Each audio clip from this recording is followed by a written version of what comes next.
오늘 말씀 제목은 삶으로 하나님을 나타내자입니다. 우리 금년의 표어를 따라서 이런 제목을 가지고 오늘 첫 주일 말씀을 생각해 보려고 합니다. 오늘 말씀 가운데 19절과 20절에 보면 믿음에 관해 충성되지 못한 후메네오와 알렉산드라는 사람이 나옵니다.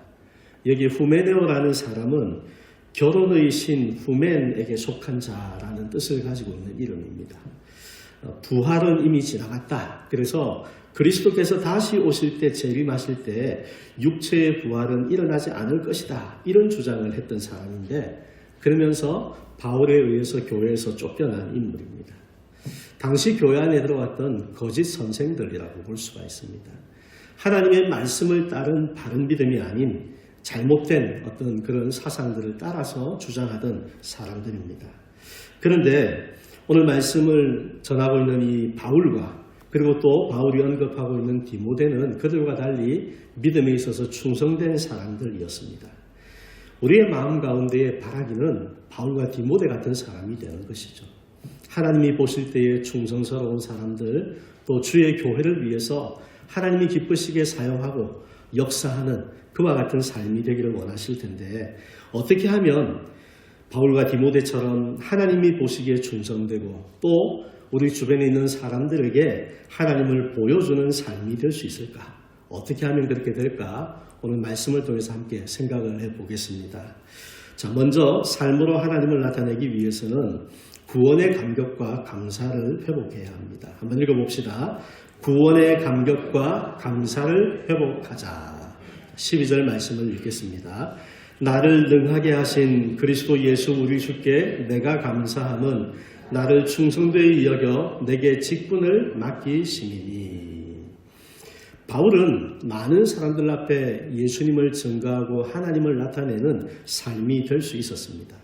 그런데 그가 그렇게 살 수 있었던 이유가 뭐냐? 그의 마음속에 언제나 하나님의 은혜에 대한 감격과 감사가 있었기 때문입니다. 여러분, 예수 믿는 사람에게 하나님의 은혜에 대한 사랑에 대한 감격이 없다면 적어도 그의 믿음을 가지고는 사람들에게 아무런 감동을 줄 수 없습니다. 교회들마다 잘하는 게 있죠. 그런데 교회가 다른 어떤 것을 잘하고 또 성도가 다른 어떤 것을 잘한다고 해도 예수님 때문에 감격하고 감사하는 그 믿음이 그 속에 없다면 믿음에 대해서는 아무 소용이 없습니다.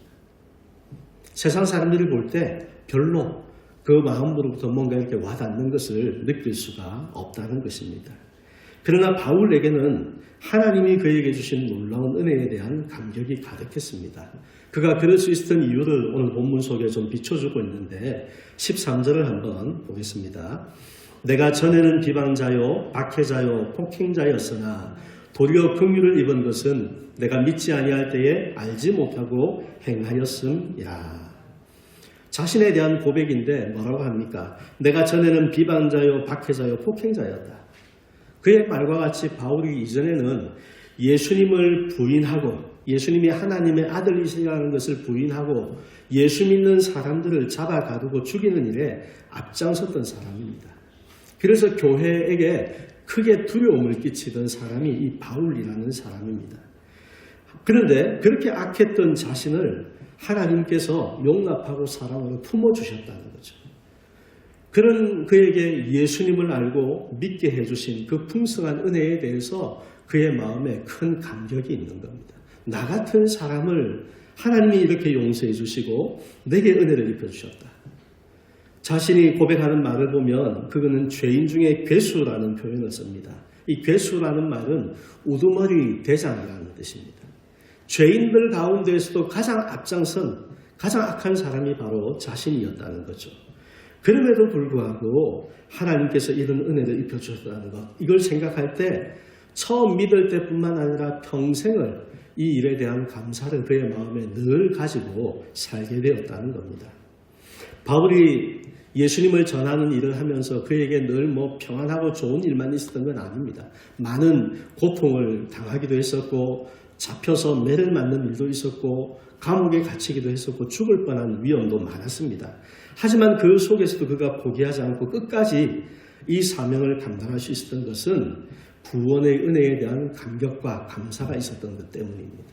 그것이 그에게 믿음으로 살아갈 수 있는 힘이 되어준 겁니다. 여러분 16절을 보면 자신이 은혜 입은 이유에 대해서 이렇게 받아들이고 있음을 봅니다. 16절 한번 읽어봅시다. 그러나 내가 긍휼을 입은 까닭은 예수 그리스도께서 내게 먼저 일체 오래 참으심을 보이사 후에 주를 믿어 영생 얻는 자들에게 본이 되게 하려 하심이라. 바울의 고백을 볼 때 우리가 어떤 상황 가운데서도 믿는 사람답게 살아갈 수 있으려면 하나님의 은혜에 대한 감격과 감사가 우리 안에 있어야 됩니다. 그래야 그 믿음을 간직하고 지키며 살아갈 수가 있는 겁니다. 그리고 또 그가 고백하는 것은 죄와 비참함 속에서 소망 없이 살던 그에게 하나님이 놀라운 긍휼을 입혀주셨는데 과거에 그와 같이 지금 하나님을 알지 못하고 있는 누군가에게 본이 되게 하려고 내게 먼저 그렇게 해주셨다. 이렇게 이해를 했습니다. 여러분 무슨 말인지 이해가 되십니까? 하나님이 나 같은 죄인의 괴수와 같은 내게 긍휼을, 은혜를 입혀주신 것은 과거의 나처럼 아직 하나님을 알지 못하고 자기 마음대로 살아가는 사람들, 내가 볼 때 이해할 수 없는 말들을 하고 이해할 수 없는 행동들을 여전히 하고 사는 사람들, 그 사람들에게 대해서 나도 은혜를 베풀어 줄 수 있도록 하나님이 먼저 내게 그와 같이 본을 보여주신 거다. 이렇게 고백을 하고 있는 겁니다. 여러분 이와 같은 하나님의 은혜를 아는 것이 왜 중요한지 여기서 볼 수가 있습니다. 오늘 우리가 말씀을 보면서 어떻게 하면 우리의 삶으로 하나님을 나타낼 수 있을까? 이것을 생각하는데 나의 삶 속에서 하나님을 나타낼 수 있으려면 하나님께서 내게 주신 은혜에 대한 감격을 가지고 나도 은혜를 베풀 줄 아는 삶을 살아야 한다는 겁니다. 그럴 때 나의 삶을 통해서 하나님이 나타나게 되는 겁니다. 내가 다른 사람들이 하는 것처럼 똑같이 말하고 똑같이 행동하면서는 하나님을 나타내는 삶이 못 된다는 거죠. 하나님이 나를 어떻게 받아주셨는가? 어떻게 나를 용서해 주셨는가? 그 은혜를 우리가 새기면서 내게 은혜 주셨던 것처럼 나도 누군가에게 그런 은혜를 베풀 수 있는 나의 어떤 속 좁은 아량을 가지고 베풀어 준다 이게 아니고 하나님의 은혜를 생각하면서 나는 할 수 없지만 하나님이 내게 해주셨기 때문에 나도 그렇게 해야지. 이 마음을 가지고 나가는 겁니다. 그렇게 해보면 여러분의 가족이 또 이웃이 여러분을 대하는 것이 달라지는 것을 느낄 수 있을 겁니다. 우리의 삶을 통해서 하나님이 보이기 때문입니다. 여러분 이것이 바울이 그의 삶으로 하나님을 나타낼 수 있었던 이유입니다. 그런데 그렇게 할 수 있으려면 우리에게 꼭 필요한 것이 하나님의 은혜에 대한 감격과 감사입니다. 이게 있어야만 되죠. 우리 시편 말씀을 한번 봅니다. 시편 51편 12절 읽어보겠습니다. 주의 구원의 즐거움을 내게 회복시켜 주시고 자원하는 심령을 주사 나를 붙드소서. 다윗이 쓴 시입니다. 다윗은 하나님 마음에 합한 사람이다. 그렇게 별명이 붙은 사람이고 또 이스라엘 백성들 가운데는 아주 존경받는 그런 왕이기도 했지만 그러나 그도 하나님 앞에 범죄했던 일이 있습니다. 자기 충성스러운 신하의 아내와 간음을 행한 겁니다. 동침하고 그리고는 하나님 앞에서 입 싹 닫고 아무 일 없었던 것처럼 그렇게 속이고 넘어가려고 하던 때에 하나님이 선지자를 보내셔서 그의 죄를 드러내셨습니다. 그때의 바울의 위대함이 드러납니다. 그의 위대함의 진가는 무엇이냐면 그가 죄를 하나도 안 지었다가 아니고 그가 왕이었고 또 사람들로부터 많은 명성을 얻고 많은 공을 세웠음에도 불구하고 이와 같은 자기의 추한 부분이 드러났을 때 숨기지 않고 그 앞에서 고백을 했다는 겁니다. 여러분 이것이 대단한 겁니다. 왜냐하면 죄를 자백하는 사람이라야 고침을 받고 회복의 은혜를 누릴 수 있는 거기 때문입니다. 우리가 과거에 예수님을 처음 믿을 때 경험한 은혜가 있습니다. 그 은혜가 있기 때문에 내가 예수 믿는 사람이 되었겠죠. 그런데 살면서 만약에 우리의 삶 가운데의 은혜가 느껴지지 않는다면 우리의 마음 가운데 이와 같은 회개가 제대로 되지 않았을 가능성이 큽니다. 하나님 앞에서 우리가 믿음으로 회개하고 진심으로 회개하고 하나님의 은혜를 경험하게 되면 다시 우리 안에 은혜가 차오르게 되는 겁니다. 하지만 내가 어떤 나의 체면 때문에 또 어떤 이유로 했었든지 내가 하나님 앞에 정직하게 다 쏟아내지 못하고 여전히 그냥 괜찮은 것처럼 모양만 흉내만 내면서 살아가면 하나님의 은혜를 경험할 수가 없는 겁니다. 다윗은 자기의 마음을 다 쏟아부었습니다. 그러면서 그가 구하는 것이 무엇입니까? 주의 구원의 즐거움을 내게 회복시켜달라고. 바울이 지금 고백하는 것과 같은 것 아닙니까? 하나님의 은혜에 대한 감격이죠. 구원의 은혜에 대한 감격.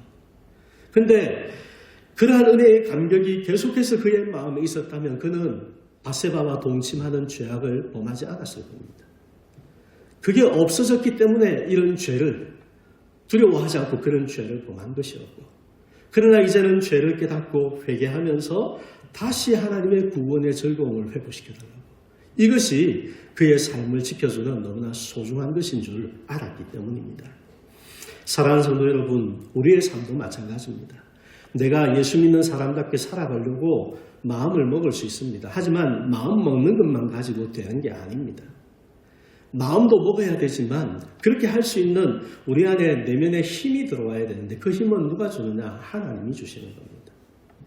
하나님이 나를 어떻게 사랑해 주셨고 어떻게 용서해 주셨고 내게 얼마나 놀라운 은혜를 주셨는가, 이것이 우리의 마음 가운데 다시 깨달아질 때 거기에서부터 그 은혜가 우리에게 살아갈 수 있는 힘이 되어주는 겁니다. 그러므로 만약 우리 가운데에 하나님 앞에서 내가 제대로 회개하지 못해서 은혜를 회복하지 못한 부분이 있다면 여러분 회개하시기 바랍니다. 주님 앞에 정직하게 내 속에 있는 것을 고백하고 하나님이 우리의 마음을 만져주시고 다시 우리 안에 그 은혜와 구원의 즐거움을 회복시켜 주시는 이 경험을 하는 것이 먼저입니다. 그리 될 때 우리도 삶을 통해서 하나님을 나타내는 성도로 살아갈 수가 있게 되는 겁니다. 나를 사랑하시고 나를 택하여 주시고 내게 믿음을 주신 하나님의 놀라운 구원의 은혜를 다시 돌아보는 여러분들 되시기를 바랍니다. 그래서 구원받은 즐거움을 우리 마음 가운데 항상 간직하고 하나님이 믿는 자에게 주신 기쁨을 우리 안에 누리면서 그렇게 살아가는 삶이 되어서 특별히 내가 볼 때 아직 이해되지 않는 사람들, 그들에게 내가 받은 은혜를 생각하며 은혜를 베풀 줄 아는 성도로 살아가면서 우리의 삶을 통해 하나님을 나타내는 성도가 되시기를 주님의 이름으로 축원합니다. 두 번째로 삶으로 하나님을 나타내기 위해서는 하나님께만 영광을 돌릴 수 있어야 합니다. 하나님께만 영광을 돌리자. 자, 17절 말씀입니다. 영원하신 왕 곧 썩지 아니하고 보이지 아니하고 홀로 하나이신 하나님께 존귀와 영광이 영원 무궁하도록 있을지어다. 아멘. 우리가 예수님을 믿고 사는 성도로서 세상과 다른 부분들이 분명히 있어야 하겠죠. 그런데 신앙생활을 하다 보면 나도 모르게 하나님을 드러내기보다는 나 자신을 드러내려고 할 때가 있습니다. 특별히 내가 무언가를 했을 때 그 일의 결과가 좋았을 때 내가 했다 드러내 보이고 싶은 그런 인간적인 마음들이 있죠. 세상에서도 그러하고 교회 안에서도 그럴 수가 있습니다. 내가 주님 앞에 봉사한다고 섬긴다고 일을 했는데 그 섬김을 통해서 사람들이 보기에 뭔가 확 눈에 띌 만한 어떤 그런 열매들이 드러난다면 그 속에서 괜히 내가 좀 칭찬받고 싶고 박수를 받고 싶은 그런 마음들이 일어나게 되는 겁니다. 사람에게는 누구에게나 이러한 유혹이 있습니다. 여러분, 바울이 어떤 사람인가 한번 생각을 해보면 사도행전 9장 15절 말씀을 한번 보겠습니다. 주께서 이르시되 가라, 이 사람은 내 이름을 이방인과 임금들과 이스라엘 자손들에게 전하기 위하여 택한 나의 그릇이라. 바울은 예수 믿는 사람들을 잡아가두기 위해 다메섹이라는 도시로 가고 있었습니다. 그런데 그 길에서 환상 중에 예수님을 만나는 경험을 했습니다. 그와 함께 가던 사람들은 보지 못하는 아주 큰 빛을 보았고 예수님이 직접 그에게 하시는 말씀을, 음성을 들었습니다. 이후로 그는 여기 말씀 가운데 있는 것처럼 하나님이 택하신 그릇이 되었습니다. 하나님이 사용하시는 그런 사람이 되었다는 말입니다. 이방인의 사도라는 별명으로 불릴 만큼 여러 이방인 지역을 다니면서 복음을 전했고 가는 곳마다 이 복음으로 놀라운 영향력을 끼치는 사람이 되었습니다. 바울이 여러 곳에 전도 여행을 다니면서 많은 사람이 바울을 통해 예수님을 믿게 되고 또 가는 곳곳마다 교회가 세워졌습니다. 얼마나 대단한 업적입니까?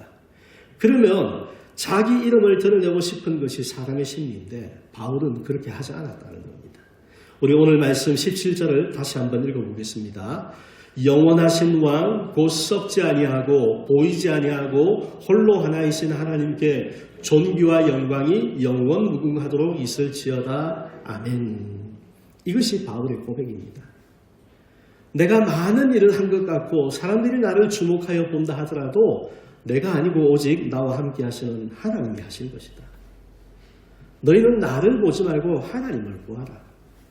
내가 하는 이 일을 통해서 너희가 하나님을 보는 것이 내가 원하는 거다. 이 말을 한 겁니다.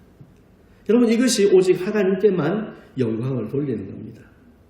자기가 수고해서 어떤 많은 열매가 나타났는데도 하나님만 드러내기를 원하는 것. 여러분, 이것이 본래 하나님이 사람을 지으신 목적입니다.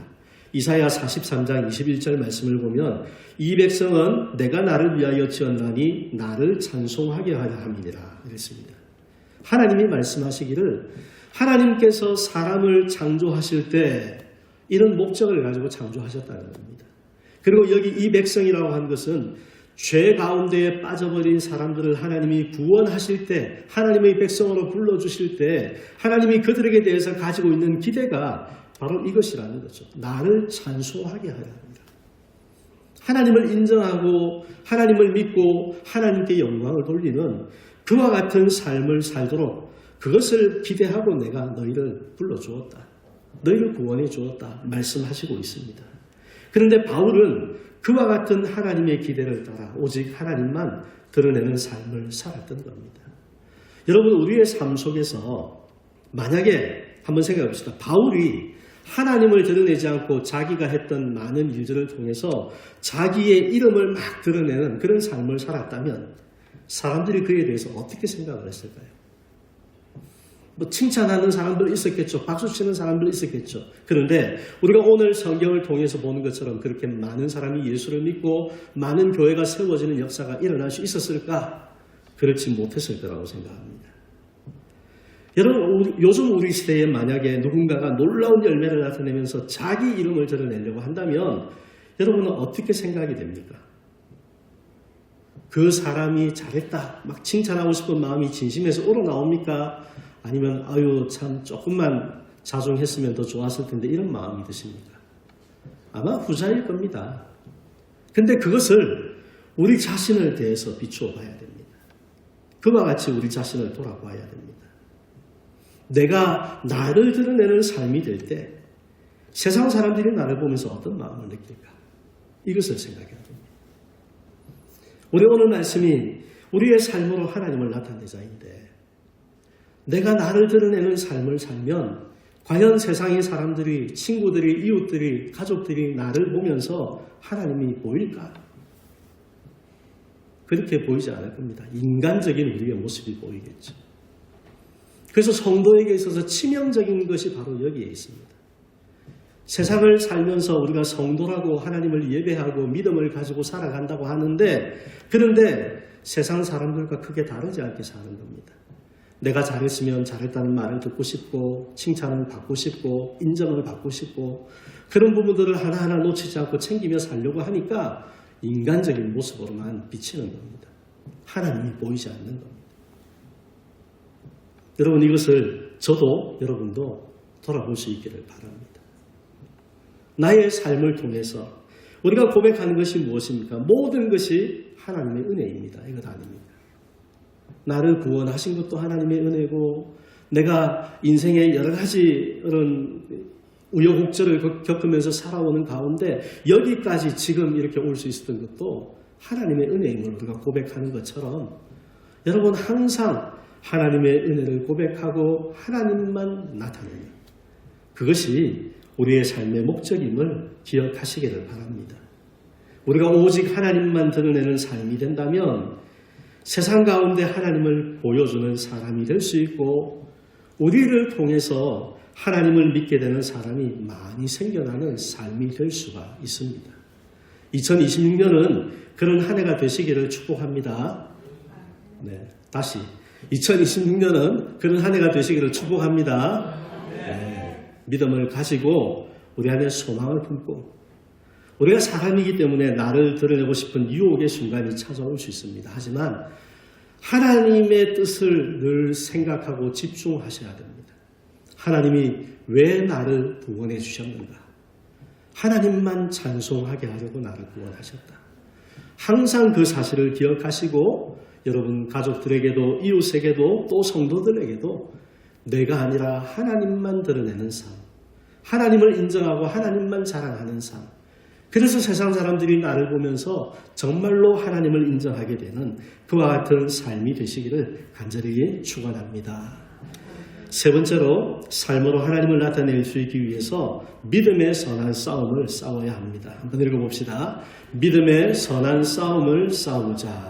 자, 18절 말씀입니다. 아들 디모데야, 내가 내게 이 교훈으로서 명하노니 전에 너를 지도한 예언을 따라 그것으로 선한 싸움을 싸우며. 디모데전서는 바울이 자기에게 영적으로 아들과 같은 존재인 디모데에게 보낸 편지입니다. 디모데는 당시 에베소라는 지역에서 목회를 하고 있습니다. 교회를 이렇게 섬기고 있었습니다. 그에게 필요한 권면과 당부를 이 편지를 통해 적어서 보냈는데 18절의 본면의 끝부분에서 너를 지도한 예언을 따라 그것으로 선한 싸움을 싸우라 그렇게 말하고 있습니다. 성도에게 싸우라 이런 말이 좀 안 어울리는 것 같지만 선한 싸움을 싸워야 된다. 그렇게 분명히 우리에게 가르쳐주고 있습니다. 여러분 성도가 믿음을 가지고 살아가는 길에도 다양한 어려움과 장애물이 있습니다. 때로는 나 자신의 죄가 걸림돌이 될 때가 있습니다. 그리고 또 때로는 복음과 교회를 대적하는 악한 세력들로 인해서 그들과 맞서 싸워야 할 때도 있습니다. 인내해야 될 때가 있고 그러면서 그들 가운데에 진리에 대해서 바르게 말해 주어야 할 때가 있습니다. 두렵다고 해서 피하고 말하지 않고 그냥 숨어 지내서는 안 된다는 겁니다. 그런데 바울이 권면하기를 믿음과 착한 양심을 가지고 싸워서 이겨야 된다. 그렇게 말하고 있습니다. 여러분 이것이 삶으로 하나님을 나타내는 또 하나의 방법이 됩니다. 우리가 싸우되 세상 사람처럼 싸우는 게 아닙니다. 내 모습 속에 세상 사람처럼 싸워서 이기려고 하는 것이 있다면 여러분 그건 다 버리셔야 됩니다. 그렇게 싸우는 성도가 되어서는 안 됩니다. 우리는 싸우되 믿음으로 선한 양심을 가지고 그렇게 싸워야 됩니다. 이렇게 이겨야 그게 진정한 승리가 되기도 하고 그 속에서 삶으로 하나님이 나타나게 되는 겁니다. 자, 그런데 바울이 권면하면서 너를 지도한 예언을 따라 선한 싸움을 싸워라 그렇게 말했습니다. 이 예언은 하나님의 말씀이죠. 하나님의 말씀의 가르침을 따라서 그렇게 싸워야 된다는 건데 바울이 로마서 12장을 보면 거기서 우리가 어떻게 해야 될까 권면한 말씀이 있습니다. 우리 17절 18절 먼저 읽어보겠습니다. 아무에게도 악을 악으로 갚지 말고 모든 사람 앞에서 선한 일을 도모하라. 할 수 있거든 너희로서는 모든 사람과 더불어 화목하라. 여러분 하나님의 말씀입니다. 뭐라고 합니까? 아무에게도 악을 악으로 갚지 말아라.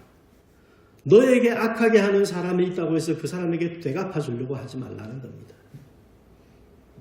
그렇게 하는 건 성도의 싸움이 아니다. 선한 싸움이 아니다. 내게 악하게 했다고 해서 똑같이 갚아줘야지.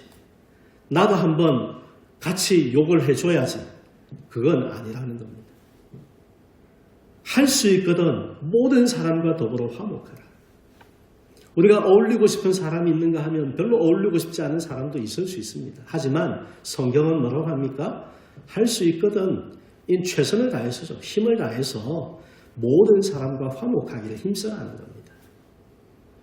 노력하지도 않고 힘쓰지도 않고 그냥 당연히 그냥 이 사람하고는 그냥 더 이상 관계 안 해야지 이렇게 하고 끊어내는 건 성도가 선한 싸움을 싸우는 모습이 아니라는 겁니다. 그렇게 해서는 우리의 삶을 통해 하나님이 나타날 수 없다는 거죠. 자, 20절 21절 읽어보겠습니다. 내 원수가 줄이거든 먹이고 목마르거든 마시게 하라. 그리함으로 내가 숯불을 그 머리에 쌓아 놓으리라. 악에게 지지 말고 선으로 악을 이기라. 원수를 이야기하면서 만약에 원수가 배고파하면 먹을 걸 주고 목말라 하면 마실 걸 줘라. 그 사람이 어떤 곤란한 상황을 겪고 있으면 나한테 원수 같은 존재여서 잘됐다 이렇게 생각하고 있을 것이 아니고 그 사람이 지금 곤란한 상황들을 뭔가 좀 도움을 주려고 해라 할 겁니다. 그렇게 하면 결과적으로 어떻게 됩니까? 숯불을 금머리에 쌓아놓으리라. 여러분 지금 우리 히트가 그렇게 강하지는 않은데 만약에 아주 뜨거운 바람으로 머리 위에서 계속 이렇게 쬐다고 생각을 해보십시오. 어떻게 되겠습니까? 얼굴이 뜨겁게 달아오르겠죠. 그 얘기를 하는 겁니다. 그 사람이 자기로서는 이해되지 않는 선행을 우리에게서 받을 때 자기 스스로가 부끄럽게 느껴지도록 이게 선한 싸움을 싸우는 방법이라는 겁니다. 그래서 악으로 맞서서 싸우는 것이 아니고 그 사람은 비록 나에게 악하게 했더라도 나는 그 사람에게 선하게 대해 주어서 그 사람이 스스로 자기의 부끄러움을 느낄 수 있도록 이게 선한 싸움의 방법이라는 겁니다. 그래서 마지막에 하는 말이 악에게 지지 말고 선으로 악을 이겨라. 그렇게 권면을 했습니다. 사랑하는 성도 여러분, 선으로 악을 이기는 성도가 되시기를 바랍니다. 근데 그 선이 무엇입니까? 하나님의 말씀을 따라 행하는 겁니다. 그래서 금년에 우리가 이제 꺼냅니다. 우리가 성경 통독 시작하자고 제가 뒤에다 이렇게 준비를 해놓은 겁니다. 하나는 성경 통독표 1년 동안 여러분이 읽으실 45주 분량의 그 본문 전체를 적어놓은 거고 하나는 이번 한 주간 읽으실 본문에 대해서 해설의 내용이 담겨 있는 겁니다. 그래서 매주마다 주어진 그 해설의 내용을 보면서 해당되는 본문을 같이 읽어가자. 그래서 이번 한 해에는 개인적으로 성경을 많이 읽으시는 분들도 많이 계시지만 그러나 그렇게 하지 못하셨던 분들은 이 기회를 통해서 이번에는 전 교인이 최소한 성경 일독은 같이 하자. 그래서 말씀이 여러분 마음 가운데 살아있고 이 말씀을 따라서 말씀의 가르침을 따라서 선한 싸움을 싸우는 성도가 되어서 우리의 삶을 통해서 선으로 악을 이기고 하나님의 사랑과 긍휼을 세상 가운데 나타내어서 나의 삶으로 하나님을 나타내는 그런 성도가 되시기를 간절히 축원합니다. 말씀을 정리합니다. 하나님의 놀라운 은혜로 구원받은 감격과 감사를 여러분 안에 회복할 수 있기를 바랍니다. 기도하십시오. 회개하고 기도해서 하나님 주시는 그 은혜를 다시 우리 안에 회복하고 나를 드러내지 않고 오직 하나님의 영광만 드러내는 삶을 살아서 저 사람은 정말 예수 믿는 사람이구나. 세상이 우리를 보며 알 수 있도록 하는 그런 삶을 사시고 말씀을 따라 믿음의 선한 싸움을 싸워서 우리의 매일의 삶으로 하나님을 나타내 보여주는 복된 성도로 살아가시기를 주님의 이름으로 간절히 축복합니다.